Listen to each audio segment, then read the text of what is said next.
Hello, Simon here with a quick unofficial tutorial.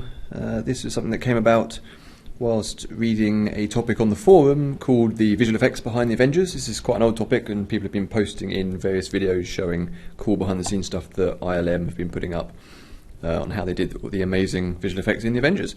And someone pointed out that ES Pictures, in fact, noticed that on an fxguide.com article about the Avengers, this one here, highly recommend checking out FX Guide, it's full of awesome stuff.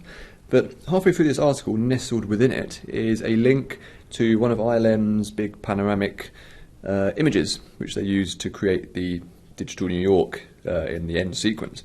And they very kindly have stuck this up, and you can download it. And it's very much still copyright Marvel, Disney, etc., so you can't just go and do whatever you want with it. But what it does do is highlight just how some cool stuff works in HitFilm. So here's the image I downloaded. You can see it's a really nice big high-res thing, looking all stretchy and panoramic, and nice quality. One of the best kind of panoramic images I've seen, in fact. The only small glitch is the top of the Chrysler building here, which is slightly wonky, but we'll forgive them that, because otherwise it's a really fantastic image. And the cool thing is that it works really, really well in HitFilm.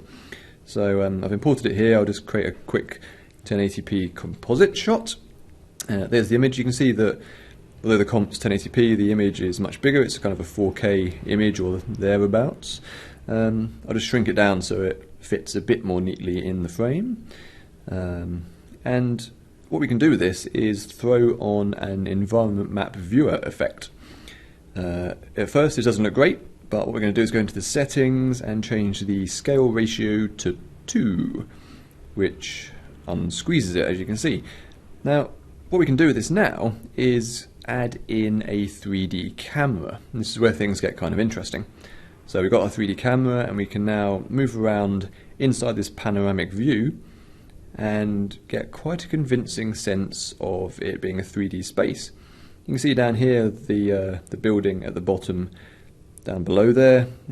In the original image it was actually the stretched out thing along the bottom of the image there, but because we're using the environment map viewer, it's wrapped the image onto an orb, a sphere that is kind of on the outskirts of the camera, and that creates the illusion of it being convincingly wrapped around. So you can look around pretty much anywhere you want, just by rotating the camera around as you would normally, as you'd expect. I'm just going to reset the camera back there. Yeah, you can see, you can look up, see the sky, you can look down, see the buildings there. You can even turn it all the way around and have a look at the building behind, including the camera they used to take the photographs. Okay, so now that you have this cool panoramic view, what can you actually do with it? Well, because this exists now in a 3D space, it's a kind of outer skybox thing, you can do whatever you would normally do in a 3D space. So let's bring in a 3D model. As you guys probably know, this is something you can just do without needing any plugins or anything. It's just built into HitFilm 2. So we'll just bring in our handy UFO, which we've seen a few times before. I'm just going to assign some textures here, diffuse texture and a specular texture. It's a bit too shiny, so let's just drop that down a little bit, make it a bit darker. We'll do a bit of specular highlighting, so we'll go with that. That's far too much, so let's just drop that down a bit. And then I'll also reduce the shininess slightly. There we go, that's looking a bit better. Now, something that works really well when you've got a nice wraparound environment map is you want to use that for some of your reflectivity. So diffuse reflectivity helps the kind of ambient lighting from the map impose upon the model, and the specular reflectivity creates actual visible reflections. Okay, so now we have this cool UFO in New York.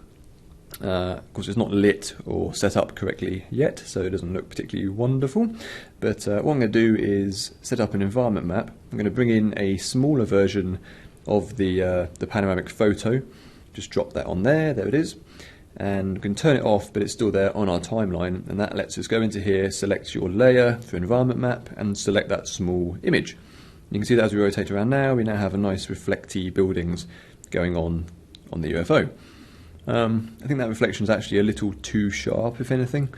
We don't really want the metal to look like a mirror quite like that. So what I'm going to do is take that image, turn it into a composite shot, just turn it back on there, and then we can apply anything we want to it, but in this case I'm going to apply a blur. That just dulls it down a little bit, reduces the sharpness. We'll just turn off that comp there, and you can see that the reflection now is a lot softer.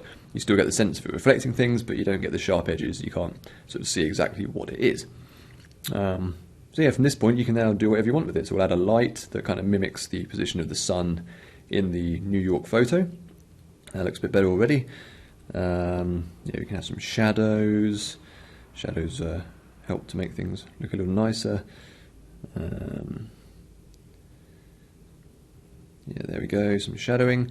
Shadowing does tend to slow things down a little bit, so whilst you're actually working in the scene, you might want to toggle those on or off. Ambient occlusion, give a bit more self-shading. What else can we do? Yeah, so light wrap's an interesting one, because with something like this, when you've got a really bright sky, you want the light to kind of bloom around the edges of the 3D shape a little bit. So I'm going to set it up here and just assign it to use the entire background plate for the light wrap. That means that as the camera moves around, it'll update live automatically. So you can see as we go up here towards the brighter areas, you get a nice blooming around the edge of the UFO. If we toggle it off here, you can see it's got a much harder edge. So if we go right up towards the bright sun, you can see that hard edge doesn't quite work. It doesn't feel like the UFO is in the scene. So we turn that on, just get a subtle, softer edge going on. But because it's live updating with the background, if we rotate round so that the UFO is more in front of something dark, such as these buildings in the background, you don't get any bloom going on. But bring it up onto the bright sky and you get that bloom. So that's a really useful thing. Once it's set up, it's just kind of procedural and does it in the background. And because we're in a full compositor here, we can now throw on all sorts of other things. Grade it, stick on a bleach bypass perhaps. Maybe a colour correction wheels just to give it a kind of vintage, old style look, like some kind of newspaper report or something, I don't know. Whatever you fancy. But the cool thing is that we've got all this 3D content, but it's working inside the software, updating as you do it. So you can grade it, you can edit with it without having to leave that 3D scene. It's always there, ready to be moved and animated and updated however you wish. Okay, so there you have a cool UFO in New York. Obviously, you can use any panoramic photo you happen to have. This one works particularly well because ILM made it and they know what they're doing, obviously. There's a whole ton of other things you can download from the web. Just do a Google search. Obviously, some you have to pay for, some are free. Make sure you check the rights of what you can use. And yeah, just go to town. Using the environment map viewer is a really powerful tool. The higher res the photo, you want to go to kind of 4K to get a good result. If it's a lower res photo, you won't be able to use it as a full screen wraparound image like I have here.